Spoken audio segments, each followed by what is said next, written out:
आज हम लोग इस वीडियो में एनसीईआरटी 10th क्लास विज्ञान अध्याय 2 अम्ल क्षारक एवं लवण पेज नंबर 31 के सभी प्रश्न करने वाले हैं। पहले प्रश्न का आंसर लिखेंगे जैसा कि हमें एग्जाम में लिखना है और प्रत्येक प्रश्न पे समझ बनाते चलेंगे।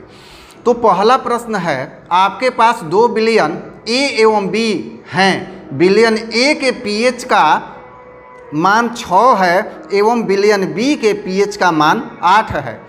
किस विलयन में हाइड्रोजन आयन की सांद्रता अधिक है? इनमें से कौन अम्लीय है तथा कौन क्षारकीय? तो आंसर पहले समझ लेते हैं। विलयन ए का पीएच मान 7 से कम है, अतः इनमें हाइड्रोजन आयन की सांद्रता अधिक होगी और यह अम्लीय होगा। विलयन बी का पीएच मान 7 से अधिक है, अतः इसमें H+ आयन नहीं होगा, इसमें हाइड्रोक्साइड आयन उपस्थित रहेगा, अतः यह क्षारकीय होगा। आइए इसे पीएच स्केल से समझते हैं।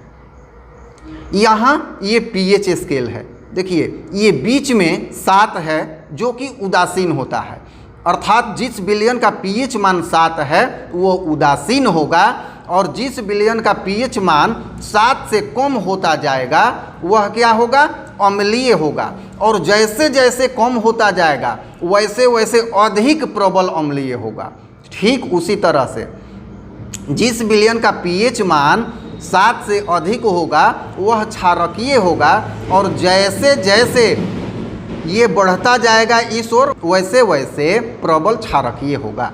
तो यहाँ प्रश्न कह रहा है कि पीएच मान 6 है ए विलयन का, तो ए विलयन का पीएच मान यहाँ पर 6 है, अर्थात यह अम्लीय है, इसमें H+ आयन होगा।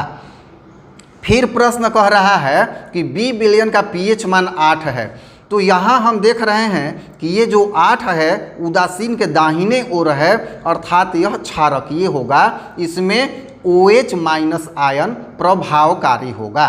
तो इस तरह से यह विलयन जो ए है, ए विलयन जिसका पीएच मान 6 दे रहा है, ये क्या होगा? अम्लीय होगा।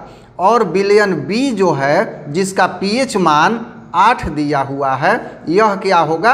यह क्षारकीय होगा। तो स्पष्ट है कि समझ में आ गया होगा। आइए दूसरा नंबर प्रश्न देखते हैं। H+ आयन की सांद्रता का विलयन की प्रकृति पर क्या प्रभाव पड़ता है?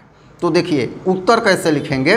जब H+ आयन की सांद्रता अधिक होती है तब विलयन प्रबल अम्लीय होता है। इसी प्रकार जब H+ की सांद्रता कम होती है तब विलयन दुर्बल अम्लीय होता है। यहाँ स्पष्ट है कि अम्ल का जो गुण है H+ आयन, यहाँ जो H+ आयन है यही अम्ल के प्रबल और दुर्बल को दर्शाता है।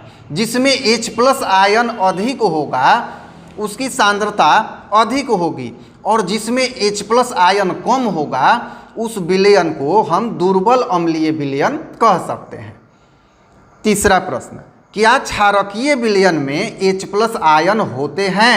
अगर हाँ तो वह क्षारकीय क्यों होते हैं?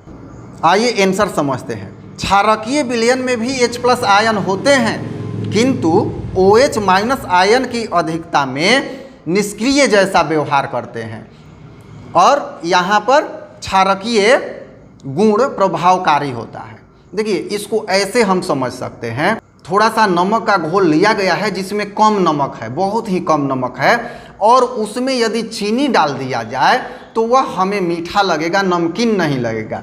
ठीक वही बात है, क्षारकीय विलयन में H+ आयन हो सकते हैं किंतु उसमें OH- आयन इतना अधिक है कि इसके गुण को वह ढक देगा और अपना गुण व्यवहार में लाएगा। चौथा नंबर प्रश्न, कोई किसान खेत की मृदा की किस परिस्थिति में बिना बुझा हुआ चूना अर्थात कैल्शियम ऑक्साइड, बुझा हुआ चूना अर्थात कैल्शियम हाइड्रोक्साइड या चौक कैल्शियम कार्बोनेट का उपयोग करेगा? तो आंसर ऐसे लिखेंगे। खेत की मिट्टी जब अम्लीय हो जाती है तब फसल प्रभावित होने लगती है जिससे किसान को नुकसान उठाना पड़ सकता है। इससे बचाव के लिए किसान अपने खेत की मिट्टी में कैल्शियम ऑक्साइड, कैल्शियम हाइड्रोक्साइड अथवा कैल्शियम कार्बोनेट को मिला देता है, जिससे मिट्टी पुनः क्षारीय हो जाती है और इसकी उत्पादन क्षमता बढ़ जाती है। थोड़ा सा समझ लेते हैं। देखिए, मिट्टी में जब क्षारकीय गुण होगा तो वो अधिक उत्पादन देगी, अर्थात उस पर बढ़िया फसल होगा।